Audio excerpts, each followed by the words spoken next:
नमस्कार, टेकपाना टेक अपडेटमा स्वागत छ। म अनु पौडेल।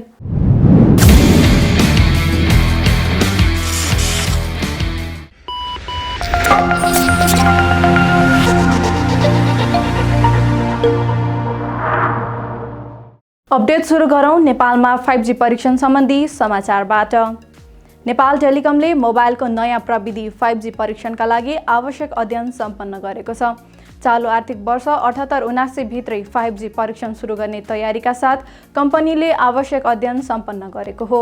यसअघि टेलिकमले 4G सेवाका लागि चिनिया company China communication service international CCSI सँग सम्झौता गरेको थियो। सोही सम्झौतामा नयाँ प्रविधि 5G समेत देशको केही शहरमा परीक्षण गर्नुपर्ने प्रावधान राखिएको थियो। सोही प्रावधानका आधारमा कम्पनीले पहिलो चरणमा काठमाडौँमा 5G परीक्षण गर्ने गरी भेन्डरसँगको काम अघि बढाएको हो।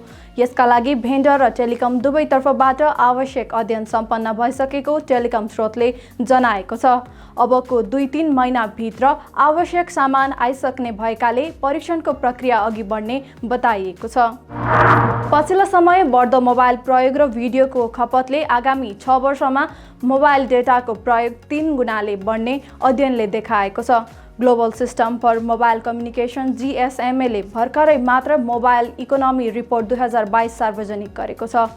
प्रतिवेदन अनुसार आउँदो 6 वर्षमा विश्वका धेरैजसो क्षेत्रमा मोबाइल डेटाको खपत 3 गुणाले बढ्ने आकलन गरिएको हो।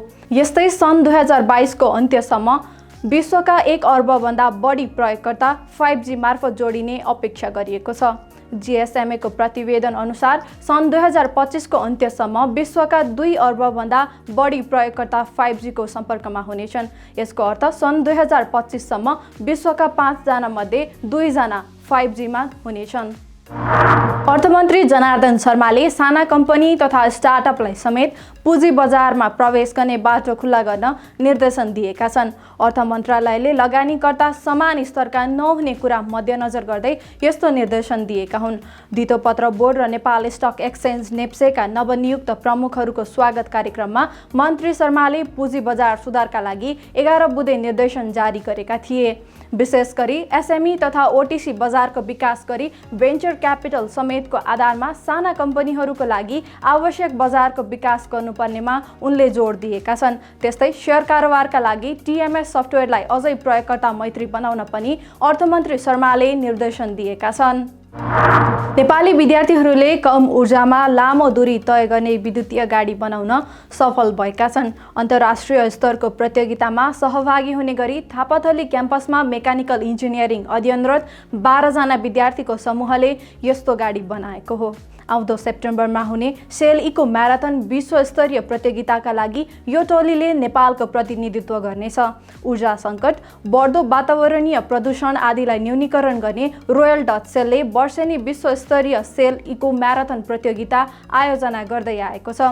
जुन समूहले कम ऊर्जामा लामो दूरी तय गर्ने गाडी निर्माण गर्छ, प्रतियोगिताको उपाधि उसैलाई दिइन्छ।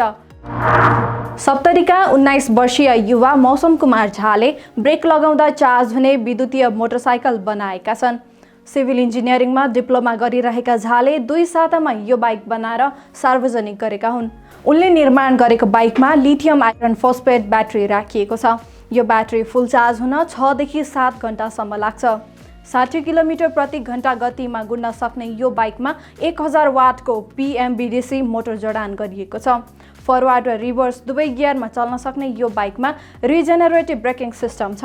रिजेनेरेटिभ ब्रेकिङ सिस्टम प्रयोग गर्दा त्यसबाट ब्याट्री चार्ज हुन्छ। फुल चार्ज गर्दा दैनिक 2 युनिट विद्युत खपत गर्ने यो बाइक एक पटक फुल चार्ज गर्दा 110 किलोमिटरसम्म गुड्ने झाको दाबी छ। सरकारले बाहिरी जिल्लाबाट आएर काठमाडौँमा अध्ययन गर्ने विद्यार्थीलाई विद्युतीय चुलो वितरण गर्ने भएको छ।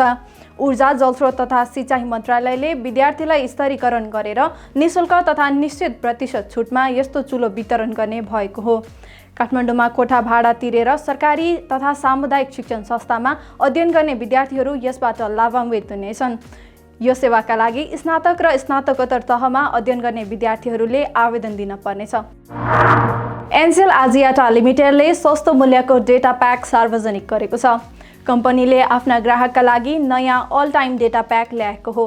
यसका साथै ननस्टप युट्युब अफर अन्तर्गतको एउटा अल टाइम डेटा प्याकको भोल्युम पुरानै मूल्यमा दोब्बर बनाइएको छ।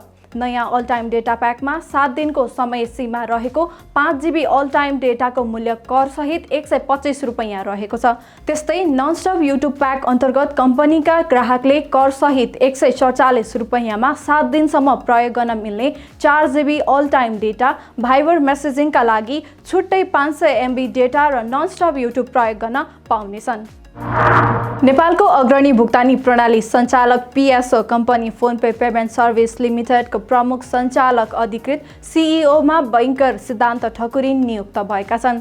नवनियुक्त ठकुरीलाई F1 सफ्ट ग्रुपका अध्यक्ष विश्वास ढकालले स्वागत गरेका हुन्। नवनियुक्त CEO ठकुरीले यसअघि नबिल ब्याङ्कमा 18 वर्षभन्दा लामो समय काम गरेका थिए। ठकुरीसँग कार्ड तथा डिजिटल भुक्तानीको क्षेत्रमा दशक लामो अनुभव छ। स्यामसङले आफ्नो नयाँ ल्यापटप बजारमा सार्वजनिक गरेको छ। कम्पनीले S Pen सहित ग्यालेक्सी बुक 2 प्रो 360 तथा 5G का साथ ग्यालेक्सी बुक 2 प्रो बजारमा ल्याएको हो। उत्कृष्ट भिडियो फिडका लागि ल्यापटपमा फुल HD वेबक्याम दिइएको छ। 12th generation Intel core processor राखिएको यो ल्यापटपको ब्याट्री 21 घण्टासम्म टिक्ने दाबी गरिएको छ। आउँदो मार्च 18 देखि प्री अर्डर खुला हुने ग्यालेक्सी बुक 2 प्रो ल्यापटप आगामी अप्रिलदेखि मात्रै बजारमा उपलब्ध हुनेछन्। ग्यालेक्सी बुक 2 प्रोको मूल्य अन्तर्राष्ट्रिय बजारमा करिब 1,25,000 रुपैयाँबाट सुरु हुन्छ। त्यसैगरी ग्यालेक्सी बुक 2 प्रो 360 को मूल्य करिब 1,59,000 रुपैयाँ छ।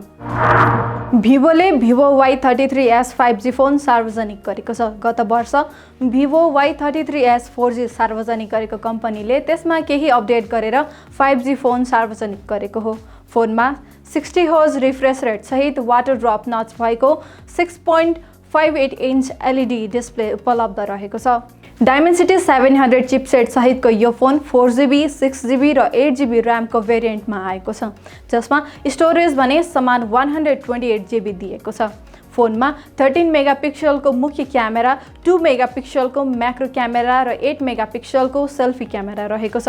हाल चिनिया बजारका लागि सार्वजनिक भएको यो फोनको मूल्य 1,279 चिनिया यन अर्थात् करिब 25,000 रुपैयाँ राखिएको छ। पारदर्शी इयरबड्स उत्पादन गरेर चर्चित बनेको नथिङ ब्रान्डले स्मार्टफोन पनि सार्वजनिक गर्ने भएको छ। यही मार्च वा अप्रिलमा कम्पनीको पहिलो स्मार्टफोन सार्वजनिक हुने बताइएको छ। लिक भएको रिपोर्ट अनुसार नथिङको स्मार्टफोन नथिङ इयरबड्सकै जस्तो पारदर्शी डिजाइनमा आउन सक्ने अपेक्षा गरिएको छ। नथिङको आगामी स्मार्टफोनको बारेमा त्यति विस्तृत विवरण उपलब्ध छैन, तर पनि उक्त स्मार्टफोन सार्वजनिक हुने विषयलाई लिएर कम्पनीका संस्थापक काल पेईले नियमित टिजर दिँदै आएका छन्। रियलमीले मोबाइल वर्ल्ड कङ्ग्रेस 2022 मा रियलमी 150 अल्ट्रा डार्ट चार्जिङ प्रविधि सार्वजनिक गरेको छ। कम्पनीले रियलमी स्मार्टफोन सिरिज GT2 सँगै यो नयाँ चार्जर प्रस्तुत गरेको हो। 150 वाटको चार्जरबाट 5 मिनेटमा मोबाइलको ब्याट्री 50% चार्ज हुने कम्पनीको दाबी छ। यो चार्जरमा 3वटा प्रविधिको प्रयोग गरिएको छ, जसमा multiboost charging pump, temperature management algorithm र नयाँ लिथियम ब्याट्री रहेका छन्। आफ्नो यो चार्जरले ब्याट्रीको तापक्रम 43 डिग्री भन्दा कम राख्दै 5 मिनेटमा 50% चार्ज गर्न सक्षम हुने कम्पनीको भनाइ छ। भारतको लोकप्रिय डिजिटल वालेट भारत पे का सह-संस्थापक अस्निर ग्रोवर र उनको परिवारले कम्पनीको पैसा हिनामिना गरेको कुरा बाहिरिएको छ। बुधबार एक विज्ञप्ति जारी गर्दै भारत पेले कम्पनीको बोर्डले गरेको अनुसन्धानमा ग्रोवर र उनको परिवार दोषी ठहरिएको बताएको हो। कम्पनीका अनुसार ग्रोवर र उनको परिवारले कम्पनीको खाताबाट अस्वाभाविक रूपमा पैसा चलाएको र अन्य खातामा रकम ट्रान्सफर गरेको पाइएको छ। लामो समयदेखि विभिन्न विवादमा तानिएका ग्रोवरले कम्पनीबाट मङ्गलबार मध्यरात राजीनामा दिएका थिए। दक्षिण अमेरिकी ह्याकिङ समूह ल्याप्ससले NVIDIA LHR GPU को सफ्टवेयर तथा फर्मवेयर डेटा लिक गरिदिने चेतावनी दिएको छ। ह्याकिङ समूहको माग पूरा नगरे कम्पनीको प्रोप्राइटरी डेटा सुरुमा टेलिग्राम च्यानलमा लिक गरिदिने र यदि डेटा आधिकारिक रहेको पुष्टि भएमा सोही डेटा बिटकोइन लगायत अन्य क्रिप्टोकरेन्सी माइनिङका लागि प्रयोग गर्ने धम्की दिएको हो। ह्याकिङ समूहको हातमा परेको डेटा आधिकारिक हो वा होइन भन्ने कुरा हालसम्म पुष्टि भने भइसकेको छैन।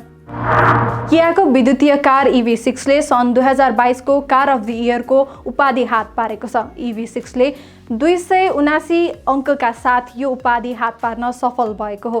EV6 को 800 भोल्टको अपरेटिङ सिस्टमले ब्याट्रीमा करेन्ट आवत जावतलाई छिटो र छरितो बनाएको छ, जसले लामो यात्रालाई सहजै छिचोल्न सघाउँछ। एक पटकको चार्जमा 528 किलोमिटर गुड्ने दाबी गरिएको यो कारको मूल्य अन्तर्राष्ट्रिय बजारमा 55,22,000 रुपैयाँबाट सुरु हुन्छ। कार्ड भुक्तानी सेवा प्रदायक भिजा र मास्टरकार्डले रुसलाई आफ्नो नेटवर्कबाट हटाएका छन्। चीन बाहेक विश्वको 90% डेबिट तथा क्रेडिट कार्डमा यिनै दुई नेटवर्क प्रयोग हुँदै आएका छन्। रुसमा समेत 70% बजार भिजा र मास्टरकार्डकै रहेको छ। विशेष गरी अमेरिकाले रुसमाथि लगाएको प्रतिबन्ध पश्चात यी दुई कम्पनीले यस किसिमको निर्णय लिएका हुन्। यस्तै युट्युबले रुसी सरकारी सञ्चार माध्यम रसिया टुडे RT र स्पुत्निकलाई युरोपमा प्रतिबन्ध लगाएको छ। यसअघि मेटा अन्तर्गतको फेसबुकले पनि RT र स्पुत्निकलाई युरोपमा प्रतिबन्ध गर्ने निर्णय गरिसकेको छ। हस् त, टेक अपडेट आजलाई यति नै। यस्तै नयाँ अपडेट लिएर मङ्गलबार फेरि आउने नै छौँ। त्यतिन्जेल प्रविधि सम्बन्धी थप जानकारीका लागि techpana.com भिजिट गर्दै गर्नुहोला। साथै हाम्रो युट्युब च्यानललाई पनि लाइक, सेयर र सब्स्क्राइब गर्न नभुल्नुहोला। आजलाई बिदा दिनुहोस्। नमस्कार।